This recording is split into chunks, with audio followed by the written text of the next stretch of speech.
Serial Arya Manggada, karya S. Hamintarja.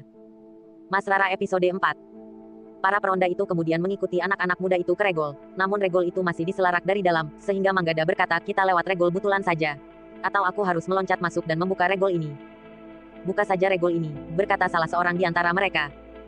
Manggada kemudian meloncat dinding dan masuk ke halaman, kemudian membuka selarak pintu dari dalam. Bersama-sama dengan peronda itu, mereka naik ke pendapa rumah Ki Partija Wirasentana, yang telah menjadi sepi. Wirantana ternyata masih berada di dalam. Ketika kedua orang lawannya melarikan diri, setelah mendengar isyarat kawannya yang berada di luar, Wirantana tidak mengejar mereka karena ia merasa bertanggung jawab atas keselamatan orang tua dan adiknya. Demikian kedua orang lawannya melarikan diri, Wirantana cepat-cepat mengetuk pintu bilik adiknya. Mas Rara, buka pintu, mumpung orang-orang itu sudah melarikan diri, berkata Wirantana. Mas Rara ragu-ragu, tetapi ketika sekali lagi Wirantana memanggilnya, maka ia pun segera membuka pintu. Demikian ia melihat kakaknya berdiri tegak, ia segera memeluknya sambil menangis. Jangan menangis, marilah, masuk ke bilik ayah dan ibu, berkata Wirantana. Mas Rara kemudian dibimbing mendekati pintu bilik ayah dan ibunya. Ayah, buka pintu, Mas Rara akan masuk, berkata Wirantana. Pintu itu tidak segera dibuka, namun ketika Wirantana mengetuk sekali lagi, barulah pintu itu dibuka sedikit. Karena Wirantana tidak sabar lagi, ia segera mendorong adiknya masuk ke dalam bilik itu. Wirantana mendengar pintu diselarak, namun tiba-tiba saja Wirantana mendengar Mas Rara menjerit. Mas Rara, ayah, ibu, teriak Wirantana dengan cemas. Tanpa menghiraukan apapun lagi, Wirantana mengetuk pintu bilik itu keras-keras. Pada saat itu, Manggada dan Laksana telah naik ke pendapa. Teriakan dan jerit dari dalam itu mengejutkan mereka. Karena itu, mereka pun meloncat lewat seketeng, masuk ke longkangan dan langsung masuk lewat pintu butulan yang masih terbuka. Manggada dan Laksana melihat Wirantana sedang mengetuk-ngetuk pintu bilik ayahnya. Ada apa? Bertanya Laksana. Aku tidak tahu, Mas Rara menjerit di dalam, jawab Wirantana. Namun sebentar kemudian, pintu bilik terbuka. Mereka melihat ayah Mas Rara membimbing gadis yang hampir menjadi pingsan itu. Di belakangnya, ibunya berjalan menunduk sambil menekan dadanya dengan kedua telapak tangannya. Apa yang telah terjadi? Bertanya Wirantana. Lihatlah, berkata ayahnya dengan suara serak. Wirantana melangkah memasuki bilik itu diikuti oleh Manggada dan Laksana. Namun mereka terkejut ketika melihat seseorang yang tubuhnya baru separuh berada di dalam bilik itu, namun sudah tidak bernyawa lagi. Ayah agaknya telah membunuh orang ini, berkata Wirantana termangu-mangu sambil mengamati luwuk ayahnya yang terletak di atas lincak bambu, dan masih berlumuran darah yang mulai mengering. Manggada dan Laksana termangu-mangu. Mas Rara tentu menjerit karena terkejut. Paman masih pingsan, tiba-tiba saja Wirantana berdesis. Ketiga anak muda itu ternyata tidak tergesa-gesa mengambil orang itu, tetapi perhatian mereka lebih dahulu tertuju kepada Ki Resa yang pingsan. Ketika ketiga anak muda itu mendekatinya, mereka melihat Ki Resa mulai bergerak. Paman sudah mulai sadar, berkata Wirantana. Ketiga orang itu kemudian mengangkat tubuh Ki Resa dan dibaringkannya di atas sebuah amben di ruang tengah itu. Namun dalam pada itu, beberapa orang peronda yang semula telah naik ke pendapa menyusul pula lewat pintu butulan itu. Dengan jantung yang berdebaran, mereka melihat apa yang telah terjadi di ruangan itu. Aku akan memukul kentongan, desis seorang di antara mereka. Bukan kentongan kecil ini, tetapi kentongan di gardu. Tidak perlu, berkata Ki Partija Wirasentana. Tolong Kisanak, sampaikan saja kepada Ki Bekel, bahwa beberapa orang perampok telah memasuki rumah ini. Seorang di antara mereka dengan terpaksa telah kubunuh. Aku merasa begitu ketakutan, sehingga aku tidak dapat berbuat lain, kecuali membunuhnya. Para peronda itu termangu-mangu sejenak. Kemudian seorang di antara mereka mendorong kawannya sambil berkata, pergilah ke rumah Ki Bekel. Tetapi orang yang didorong itu memanggil kawannya yang lain, kau sajalah pergi ke rumah Ki Bekel. Aku berjaga-jaga di sini, jika perampok itu kembali. Yang digamit termangu-mangu sejenak, tetapi ternyata ia telah berterus terang, aku tidak berani seorang diri. Pergilah bersama-sama, berkata Ki Partija Wirasentana, aku sudah mempunyai beberapa kawan di sini. Para peronda itu termangu-mangu, namun seorang di antara mereka bertanya, apa salahnya jika aku memukul kentongan saja? Yang datang tentu bukan hanya Ki Bekel, tapi para bebahu dan anak-anak sepadukuhan. Jangan, jawab Ki Partija, nanti seisi padukuhan menjadi gelisah. Semua orang menjadi ketakutan. Orang-orang yang sedang meronda itu termangu-mangu. Manggada kemudian berkata, apakah aku harus mengantarkan kalian? Tidak, jawab salah seorang dari mereka. Lain katanya kepada kawan-kawannya, marilah kita menemui Ki Bekel. Demikianlah orang-orang itu kemudian pergi ke rumah Ki Bekel. Tetapi mereka singgah di gardu dan mengajak semua orang yang ada di gardu karena sebenarnya lah mereka ngeri jika bertemu dengan perampok yang datang ke rumah Ki Partija, yang baru saja menerima mas kawin dari Raden Panji Prangpranata. Sementara itu, Ki Partija menjadi sibuk dengan adiknya. Sementara Mas Rara duduk ditunggui ibunya, dan kakaknya Wirantana, yang juga menjadi cemas. Namun Mas Rara telah sedikit menjadi tenang. Sedangkan di dalam bilik Ki Partija, sesosok tubuh yang mulai membeku masih saja berada di tempatnya. Ki Partija memang menunggu Ki Bekel untuk menyaksikan keadaan itu. Perlahan-lahan Ki Resa mulai bergerak-gerak, kemudian tangannya mulai meraba-raba tengkuknya. Dengan nada rendah ia mulai bertanya, apa yang telah terjadi? Perampokan, Resa, jawab Ki Partija. Perampokan, wajah Ki Resa menjadi tegang. Apa yang telah dibawanya? Tidak ada yang dapat dibawa, jawab Ki Partija. Oh, mana Mas Rara? Bertanya Ki Resa. Ki Partija Wirasentana menarik nafas dalam-dalam. Sambil menunjuk anak gadisnya, ia menjawab itu, bersama ibu dan kakaknya. Ki Resa kemudian berusaha untuk bangkit dan duduk dibantu oleh kakaknya. Kemudian memandang berkeliling sambil bertanya, bagaimana dengan mas kawin itu? Untunglah, masih dapat kita selamatkan, jawab Ki Partija. Ki Resa menarik nafas dalam-dalam. Katanya, aku semula tidak mengira bahwa hal seperti itu akan terjadi. Aku mendengar Wirantana memanggil, tetapi aku terlambat menyadarinya. Semuanya sudah teratasi, berkata Ki Partija, kita sudah berhasil mengusir para perampok itu. Tidak seorang pun yang tertangkap, bertanya Ki Resa. Sayang sekali, jawab Ki Partija, tidak seorang pun yang tertangkap. Tetapi ada seorang di antara mereka yang terbunuh. Terbunuh, wajah Ki Resa menjadi tegang. Ya, yang terbunuh ada di dalam bilik itu. Pada saat-saat gawat, orang itu berusaha masuk ke dalam bilikku lewat dinding luar. Dengan kapak orang itu memecah dinding. Namun aku berhasil mengatasi perasaan takutku. Atau justru sebaliknya, karena aku menjadi sangat ketakutan, aku telah membunuhnya selagi ia berusaha masuk ke dalam lewat dinding yang telah dipecahkannya, berkata Ki Partija Wirasentana. Ki Resa perlahan-lahan bergeser menepi, dan berusaha untuk bangkit berdiri. Terlatih-tatih, Ki Resa masuk ke dalam bilik Ki Partija untuk melihat orang yang terbunuh, sebagaimana dikatakan oleh kakaknya itu. Ki Resa tertegun sejenak, wajahnya menjadi merah, namun ia kemudian menarik nafas dalam-dalam. Ia berdiri tegak sambil memandang tubuh yang telah membeku itu. Ketika ia kemudian keluar dari bilik itu, ia berkata, syukurlah, bahwa kakang berdua tidak mengalami sesuatu. Juga Mas Rara dan Wirasentana, nampaknya para perampok itu orang-orang buas dan liar. Mereka telah menempuh cara yang paling kasar. Untunglah kakang sempat membunuhnya, jika tidak kakang akan dapat dibunuhnya. Yang Maha Agung masih melindungi kita semuanya, desis Ki Partija Wirasentana, namun aku sama sekali tidak pernah bermimpi untuk melakukan pembunuhan. Kali ini aku benar-benar tidak tahu cara untuk menghindarinya. Di dalam bilik itu, aku simpan mas kawin yang baru saja kita terima dari Raden Panji. Di dalam bilik itu pula aku simpan nyawaku dan nyawa Nyi Partija. Ki Resa mengangguk-angguk, katanya, tidak seorang pun dapat menyalahkan kakang. Kakang benar-benar sekedar membela diri. Jika kakang tidak membunuhnya, kakang yang akan dibunuh, bahkan berdua. Selanjutnya, harta benda kakang akan dirampas dan dibawa, padahal benda-benda berharga itu pemberian Raden Panji untuk Mas Rara. Ki Partija mengangguk-angguk, katanya, kita menunggu Ki Bekel. Ki Resa kemudian duduk di amben yang panjang, di ruang tengah, yang masih belum dibenahi. Beberapa macam alat-alat rumah tangga masih terserak. Tak lama kemudian, Ki Bekel datang bersama beberapa bebahu dan beberapa orang peronda yang telah memberitahukan kepadanya. Bersama mereka, Ki Bekel menyaksikan isi rumah Ki Partija yang berserakan, serta melihat keadaan salah seorang perampok yang terbunuh. Tentu ada hubungannya dengan kedatangan utusan Raden Panji, berkata Ki Bekel. Nampaknya begitu, jawab Ki Partija. Untunglah seisi rumah ini dapat mengatasi para perampok itu, jika tidak kita semuanya akan menjadi kalut. Raden Panji akan marah pada kita semuanya. Ki Bekel berhenti sejenak, lalu katanya, tetapi kenapa Ki Partija tidak memberikan isyarat, misalnya dengan memukul kentongan? Dengan demikian, kami dapat memberikan bantuan sejauh dapat kami lakukan.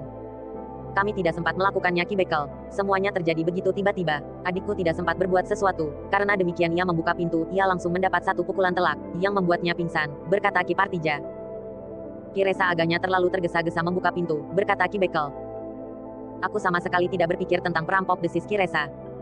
Tetapi syukurlah semuanya dapat diatasi, berkata Ki Bekel. Bagaimana dengan perampok yang terbunuh itu, bertanya Ki Partija. Besok, biarlah orang-orang padukuhan ini membantu kalian menguburkan orang itu. Malam ini, biarlah tubuh itu dibawa saja ke Banjar Padukuhan, berkata Ki Bekel. Terima kasih Ki Bekel, jawab Ki Partija. Sementara itu, aku akan menempatkan sebagian peronda di pendapa rumah ini. Biarlah orang-orang khusus berada di gardu untuk mengatasi keadaan jika diperlukan, berkata Ki Bekel. Rasa-rasanya kita semua ikut bertanggung jawab atas keselamatan Mas Rara, yang kebetulan tinggal di padukuhan ini. Ternyata, kedua anak muda yang telah menolong Mas Rara dari terkaman harimau itu, telah menyelamatkan kami. Tiba-tiba Wirantana memotong. Ki Bekel berpaling kepadanya, kemudian dipandanginya Ki Partija Wirasentana, seakan-akan minta pertimbangan apakah yang dikatakan Wirantana itu benar. Ki Partija yang termangu-mangu itu kemudian berkata, ya Ki Bekel. Aku belum mengatakannya, bersama anakku, mereka bertempur melawan para perampok yang terdiri dari 6 atau 7 orang. Ki Bekel mengangguk-angguk sambil berpaling kepada Manggada dan Laksana. Ki Bekel berkata, mendahului Raden Panji Prangpranata. Aku mengucapkan terima kasih atas bantuan kalian, untunglah kalian masih tetap berada di sini, sehingga dapat membantu Ki Partija melindungi mas kawin yang baru saja diterima dari Raden Panji, sekaligus melindungi Mas Rara. Kami hanya sekadar membantu Ki Bekel, jawab Manggada. Wirantana lah yang lebih banyak terlibat dalam perlawanan, dan kemudian berhasil mengusir para perampok itu. Sayang kami tidak dapat menangkap seorang pun di antara mereka. Ki Resa dengan nada rendah kemudian berkata, ternyata penyerahan mas kawin itu sudah didengar oleh orang-orang yang berniat buruk, dan segerombolan di antara mereka telah datang. Tetapi untuk selanjutnya, tidak akan terjadi sesuatu, berkata Ki Bekel. Lalu katanya pula, seisi padukuhan ini akan ikut membantu kalian. Kiresa mengangguk kecil, katanya, terima kasih Ki Bekel. Mudah-mudahan niat buruk itu tidak menjalar pada gerombolan-gerombolan yang lain. Ya, Ki Bekel, desis Ki Partija Wirasentana. Apakah Ki Partija mempertimbangkan untuk memberitahukan kepada Raden Panji? Bertanya Ki Bekel. Sebelum Ki Partija menjawab, Kiresa telah mendahuluinya. Tidak perlu Ki Bekel. Jika hal itu dilakukan, Raden Panji akan menjadi gelisah, sehingga mungkin akan mengambil keputusan yang tidak menguntungkan. Karena itu, biarlah kita berusaha menjaga benda-benda berharga itu dengan sebaik-baiknya. Gerombolan-gerombolan itu pun tentu akan membuat perhitungan, apakah korban yang akan mereka berikan sesuai dengan nilai dari benda-benda berharga itu. Berapapun besarnya mas kawin dari Raden Panji, nilainya tentu tetap terbatas. Ki Bekel mengangguk-angguk. Ketika ia berpaling, Ki Partija Wirasentana pun mengangguk-angguk, katanya, aku sependapat dengan Resa Ki Bekel. Aku tidak merasa perlu untuk melaporkannya kepada Raden Panji. Dengan demikian, Raden Panji akan menganggap kami terlalu manja. Segala sesuatunya disandarkan kepada Raden Panji. Baiklah, berkata Ki Bekel, jika Ki Partija berniat untuk tidak menyampaikannya kepada Raden Panji, biarlah kau mengatur kesiagaan anak-anak muda untuk membantu kalian. Sudah beberapa kali aku katakan, kami ikut bertanggung jawab atas keselamatan Mas Rara. Mungkin kali ini para perampok itu sekadar berusaha mengambil benda-benda berharga yang dibawa oleh utusan Raden Panji itu sebagai mas kawin. Namun tidak mustahil orang berniat lebih dari itu. Apa maksud Ki Bekel? Bertanya Ki Partija Wirasentana dengan wajah cemas. Ki Bekel menarik nafas dalam-dalam. Katanya, bukan maksudku menakut-nakuti Ki Partija, tetapi hendaknya Ki Partija dan Ki Resa menjadi lebih berhati-hati. Aku tidak mengerti Ki Bekel, desis Ki Partija. Orang yang berniat jahat itu dapat saja pada kesempatan lain justru mengambil Mas Rara, berkata Ki Bekel. Apakah itu satu tantangan kepada Raden Panji Prangpranata yang mempunyai kekuasaan luas itu? Bertanya Ki Partija Wirasentana. Bukan satu tantangan, jawab Ki Bekel, tetapi dengan demikian orang yang mengambil Mas Rara itu menuntut tebusan uang. Atau barangkali benda-benda berharga dan bernilai tinggi. Ki Partija menarik nafas dalam-dalam. Sambil memandang adiknya ia berkata, satu kemungkinan buruk Resa, tetapi kita memang harus berhati-hati. Kemungkinan seperti itu akan dapat terjadi. Resa menarik nafas dalam-dalam, namun katanya kemudian, tetapi apakah ada orang yang berani menentang atau bahkan dengan cara itu, menantang Raden Panji? Bukan berhadapan langsung, jawab Ki Bekel, Mas Rara akan menjadi taruhan. Jika Raden Panji tidak mau memenuhi tuntutan orang itu, Mas Rara akan mengalami nasib sangat buruk, bahkan mungkin sekali Mas Rara dibunuh. Ah, desa Ki Resa, mengerikan sekali. Tetapi orang itu akan tahu akibatnya jika Raden Panji marah. Tidak ada yang tahu siapa yang mengambil Mas Rara, jawab Ki Bekel. Sudah tentu Raden Panji tidak akan dapat menghukum semua orang, karena sebagian besar dari mereka mungkin tidak bersalah. Yang bersalah, mungkin hanya 2 atau 3 orang dari seluruh kademangan ini, atau bahkan mungkin orang dari kademangan lain atau dari tempat yang jauh. Ki Partija mengangguk-angguk, ia mengerti maksud Ki Bekel. Karena itu katanya, peringatan Ki Bekel sangat berharga bagi kami. Kami akan lebih berhati-hati. Namun kami benar-benar mohon Ki Bekel melindungi anakku. Aku dan Ki Jagabaya akan mengaturnya. Namun Ki Partija harus menyiapkan kentongan. Jangan hanya sebuah di serambi gandok, tapi di longkangan-longkangan pun sebaiknya disediakan kentongan, meski kentongan yang lebih kecil. Sementara itu, di gardu akan ditambah dengan beberapa orang anak muda setiap malam, jawab Ki Bekel. Namun kemudian katanya, tetapi di siang hari, kami berharap keluarga ini dapat melindungi Mas Rara dengan baik. Di sini ada Ki Partija Wirasentana sendiri. Wirantana yang serba sedikit sudah mempelajari ilmu olah kanuragan. Ki Resa yang sudah sama-sama kita ketahui tingkat kemampuannya, dan beberapa orang laki-laki pembantu di rumah Ki Partija juga dapat diikut sertakan dalam kesiagaan itu. Gamel, dan barangkali pembantu-pembantu yang lain, yang sering menjemur padi dan gabus serta memandikan lembu, atau orang-orang lain lagi yang ada di rumah ini. Sementara itu, di siang hari atau di malam hari, jika kami mendengar isyarat suara kentongan, kami akan selalu siap datang membantu. Tetapi kami mohon Mas Rara tidak pergi kemanapun, untuk keperluan apapun. Tidak usah pergi berbelanja ke pasar, tidak usah ikut mencuci ke sungai bersama gadis-gadis sebayanya, tidak usah ikut ibunya ke peralatan, meskipun hanya di rumah sebelah menyebelah. Ki Partija Wirasentana mengangguk-angguk. Dengan nada rendah ia berkata, baik Ki Bekel, aku akan menjaga Mas Rara sebaik-baiknya. Jika terjadi sesuatu dengan anak itu, akibatnya akan dapat terpercik kepada orang lain. Sudahlah, berkata Ki Bekel, bagaimanapun juga kau jangan terlalu terbenam dalam kecemasan. Peristiwa malam ini dapat kita jadikan semacam peringatan. Kita masih dapat mengucap syukur bahwa dalam peringatan ini tidak jatuh korban, meskipun Ki Partija tidak dapat mengelakkan diri untuk membunuh. Tetapi yang dilakukan oleh Ki Partija adalah semata-mata membela diri.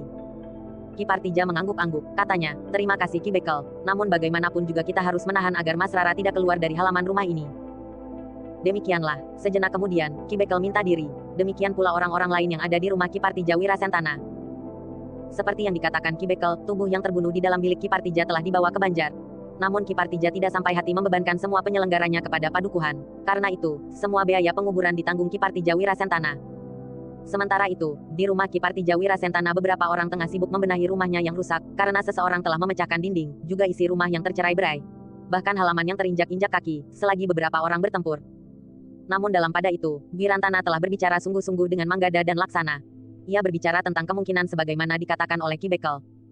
Aku mohon, berkata Wirasentana, kita bersama-sama menjaga Mas Rara. Ia memang adikku, tapi aku yakin bahwa kalian tidak berkeberatan. Bukankah kalian telah menyelamatkannya dari terkaman harimau yang garang itu? Tentu kalian juga tidak akan membiarkannya jatuh ke tangan orang-orang yang hanya akan mengambil keuntungan daripadanya, namun yang akan benar-benar dapat mencelakainya. Bahkan membunuhnya. Jika hal itu terjadi, bencana itu akan berlanjut dengan kemarahan Raden Panji. Ayah dan ibu dapat dituduh menyia-nyiakan anak itu, sementara anak itu jiwanya benar-benar terancam.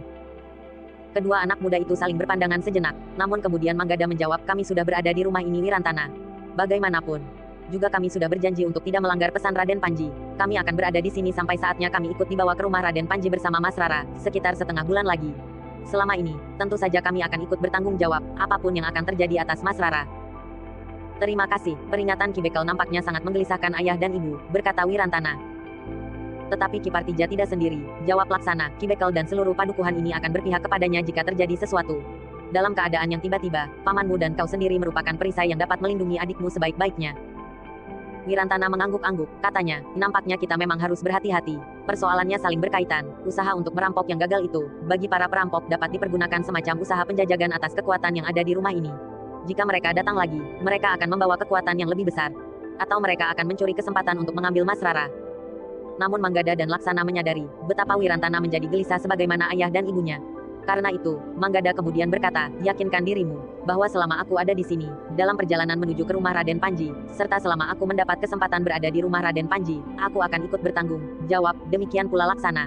Kami akan berada di antara seluruh penghuni padukuhan ini, untuk melindungi Mas Rara kemudian sudah barang tentu bersama-sama para pengawal yang akan dikirim Raden Panji saat penjemputan Mas Rara.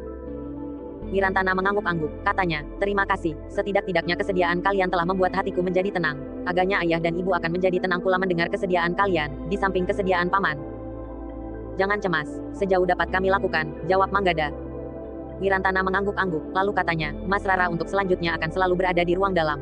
Memang menjemukan, selama setengah bulan, di saat mandi dan mencuci, di Pakiwan, seluruh isi halaman ini harus bersiap-siap, dan itu akan dilakukan pagi dan sore.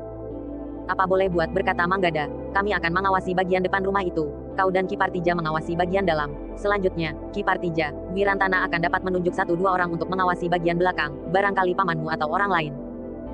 Wirantana mengangguk-angguk, ia sadar bahwa pekerjaan ini sangat menjemukan, ia dan ayahnya akan bergantian menemani Mas Rara.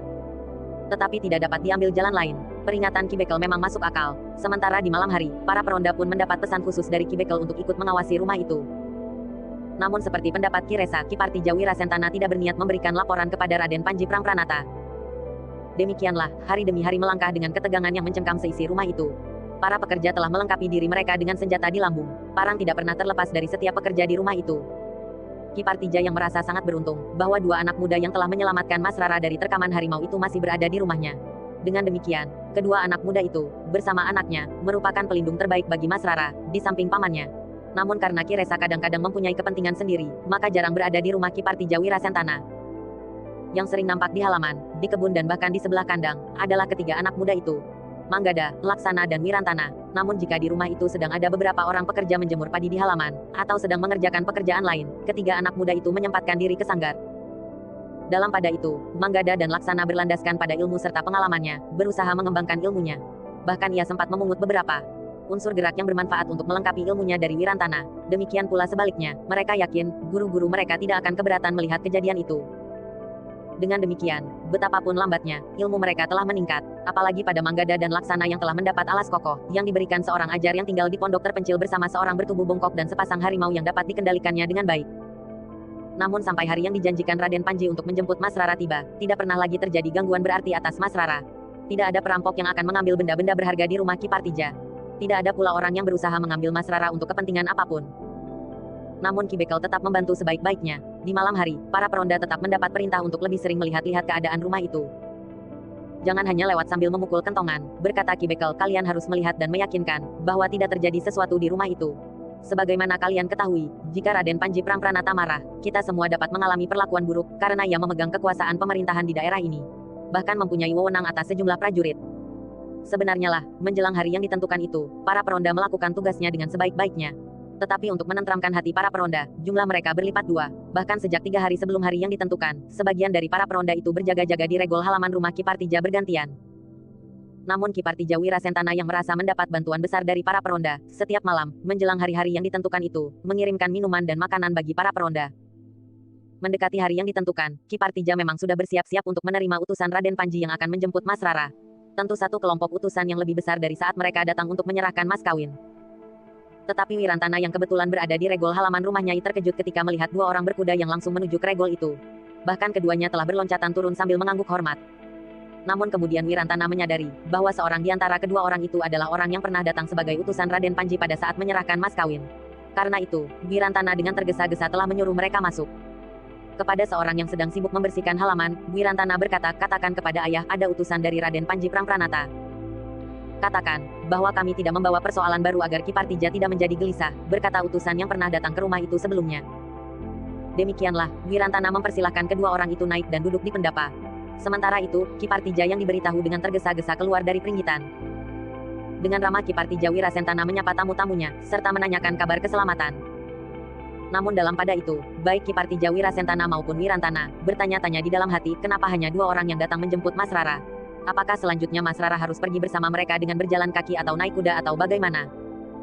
Tetapi Ki Partija Wirasentana dan Wirantana sama sekali tidak berani menanyakannya. Jika terjadi salah paham, utusan itu akan menganggap bahwa Mas Rara telah menjadi terlalu manja dengan minta dijemput iring-iringan yang panjang dengan berbagai macam pertanda kebesaran. Namun sebelum Ki Partija bertanya, utusan itu telah lebih dulu menyampaikan pesan Raden Panji. Seorang di antara mereka berkata, Ki Partija Wirasentana, kami telah mendahului utusan Raden Panji yang sebenarnya untuk menjemput Mas Rara. Utusan itu baru akan datang besok pagi.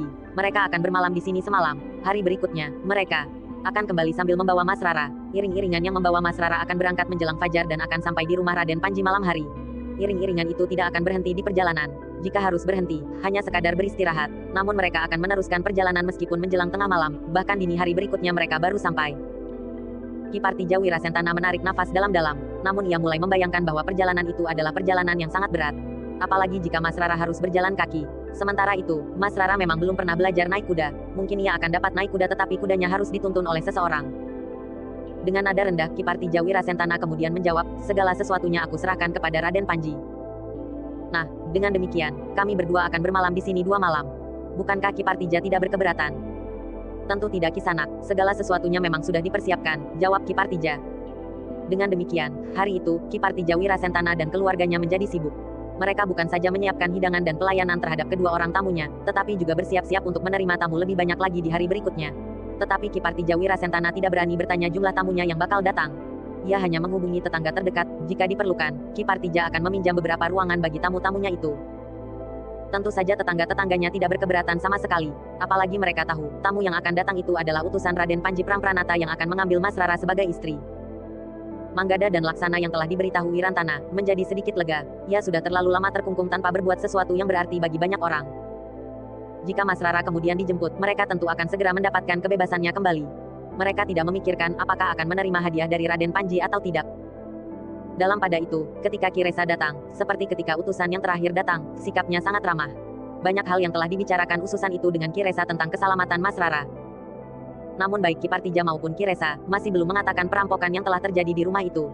Ki Partija memang minta agar Ki Resa tidak tergesa-gesa menyampaikannya. Ki Partija Wirasentana sendirilah yang akan menyampaikannya jika semua utusan Raden Panji telah datang.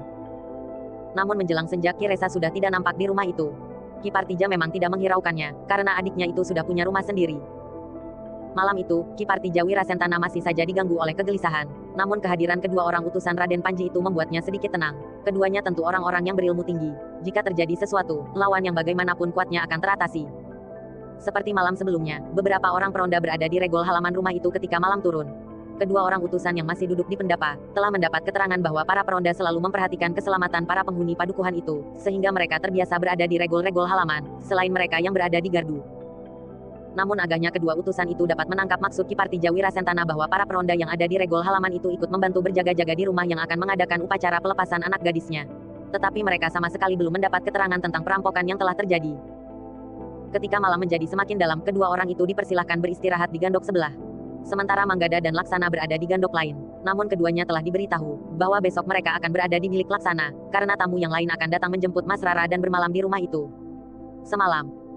Ternyata malam itu tidak terjadi sesuatu. Padukuhan Muter terasa tenang dan bahkan sepi. Sekali-sekali, di malam hari, memang terdengar para peronda berkeliling padukuhan sambil membunyikan kentongan-kentongan kecil dengan irama kotekan.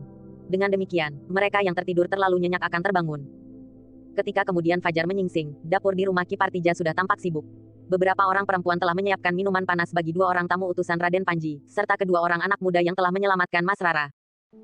Tetapi agaknya keluarga Kipartija Wirasentana memang lebih memperhatikan kedua utusan Raden Panji itu daripada Manggada dan Laksana, selain Wirantana. Bagi Wirantana, kedua anak muda itu merupakan tamu yang sangat berarti bagi keluarganya. Tanpa kedua anak muda itu, segalanya tidak akan terjadi. Mas Rara tentu sudah diterkam harimau. Jika kemudian datang utusan Raden Panji, mereka tidak akan datang membawa mas kawin. Tetapi mereka akan datang untuk memaki-maki. Bahkan mungkin, Raden Panji mempunyai prasangka buruk terhadap Kipartija Wirasentana. Karena itu, Wirantana selalu memperhatikan kedua anak muda itu. Apalagi karena umurnya yang sebaya, sehingga banyak hal yang dapat dilakukannya bersama kedua anak muda itu. Ketika kemudian matahari terbit, serta kedua orang utusan itu telah duduk di pendapa bersama Kipartija Wirasentana, minuman hangat pun dihidangkan bersama beberapa jenis makanan. Sementara itu, di dapur tengah dipersiapkan makan pagi bagi tamu-tamunya itu. Wirantana yang kemudian menemui ayahnya di ruang dalam, berkata, "Aku bawa kedua anak muda itu ke pendapa, ayah. Biar mereka minum dan makan bersama utusan-utusan itu."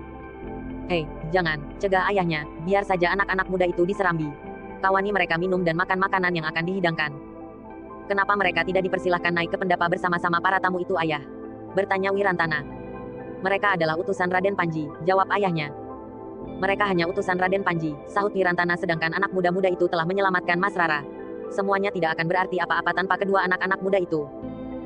Ayahnya menarik nafas dalam-dalam. Katanya, "Aku sama sekali tidak mengecilkan arti mereka berdua, tetapi aku hanya sekadar menempatkan mereka dalam terapan unggah-ungguh. Mereka masih terlalu muda untuk duduk dan berbincang dengan orang-orang tua yang berbicara tentang perkawinan Mas Rara dengan Raden Panji." Wirantana menarik nafas dalam-dalam. Namun ia kemudian berkata, "Baiklah, jika itu alasan ayah. Tetapi bagiku keduanya justru merupakan orang-orang yang paling penting. Bagi kita, mereka telah menyelamatkan Mas Rara. Mereka juga telah menyelamatkan mas kawin yang telah ayah terima dari Raden Panji." Kipartija menarik nafas dalam-dalam. Yang diutarakan anaknya itu telah mengingatkannya, betapa penting kedudukan kedua anak muda itu di rumahnya. Apalagi keduanya bertahan di rumahnya karena keduanya diperlukan oleh Raden Panji.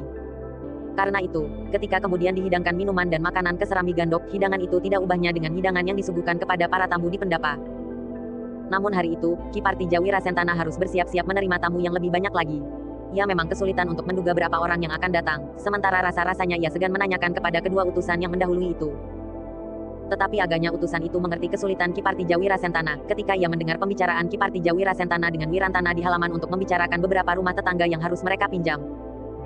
"Kipartija," berkata utusan itu, "barangkali ada gunanya Kipartija mengetahui utusan yang hari ini akan datang kira-kira 10 orang. Mereka akan datang berkuda, dan berharap Mas Rara juga bersedia berkuda." "Besok." "Anakku belum pernah naik kuda," berkata Kipartija Wirasentana. "Para pengawal akan menjaganya. Seekor kuda yang paling jinak akan dibawa kemari nanti siang. Mas Rara akan dapat duduk di atas kuda itu, yang akan dituntun para pengawal berkuda," berkata utusan itu.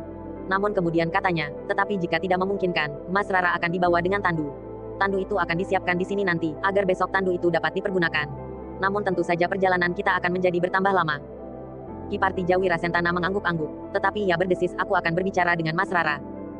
Nanti Kipartija dapat membicarakannya jika rombongan utusan itu sudah datang," berkata salah seorang utusan itu. Kipartija mengangguk-angguk, katanya, "Baiklah, sementara ini biarlah kami membuat persiapan-persiapan. Mereka baru akan datang setelah lewat tengah hari, seandainya mereka berangkat menjelang dini hari, sebagaimana direncanakan," berkata utusan itu. Kipartija mengangguk-angguk. Dengan demikian, ia telah mendapat gambaran penyambutan yang dapat diberikan. Baik hidangan yang harus disiapkan, maupun penginapan bagi para utusan yang harus tetap merasa mendapat penghormatan cukup.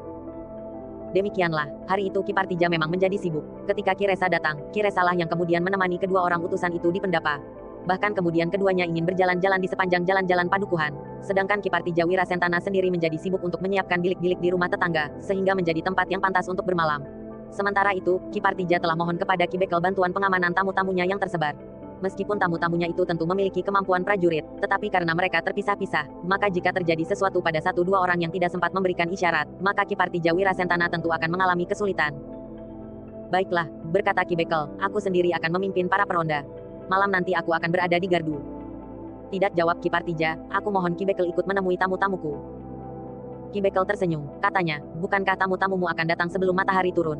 Aku akan ikut menerima tamumu itu. Tetapi kemudian, menjelang senja aku akan mengatur para peronda." Kipartija termangu-mangu, namun kemudian ia berkata, "Baiklah, sebelumnya aku mengucapkan terima kasih."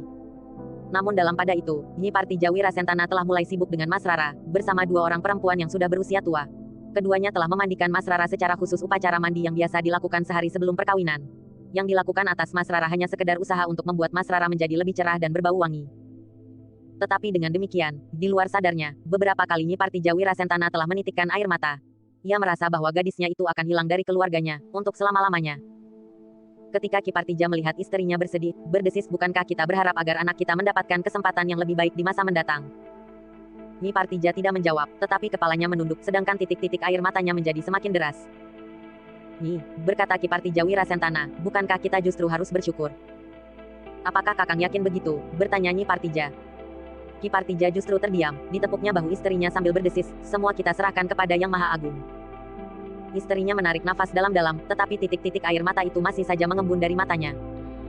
Mas Rara sendiri tidak menangis. Ia melihat ibunya dengan wajah yang sayu, tetapi seakan-akan gadis itu sudah kehilangan perasaannya, menghadapi hari-hari perkawinannya. Pandangannya terasa kosong, dan keningnya tidak pernah nampak berkerut lagi. Sementara itu, ketika matahari menjadi semakin tinggi, dan kemudian menggapai puncak langit, sebuah iring-iringan orang berkuda mendekati padukuhan Muter. Beberapa orang berkuda sambil membawa beberapa ekor kuda tanpa penunggangnya, kuda yang akan dipergunakan untuk Mas Rara jika gadis itu bersedia.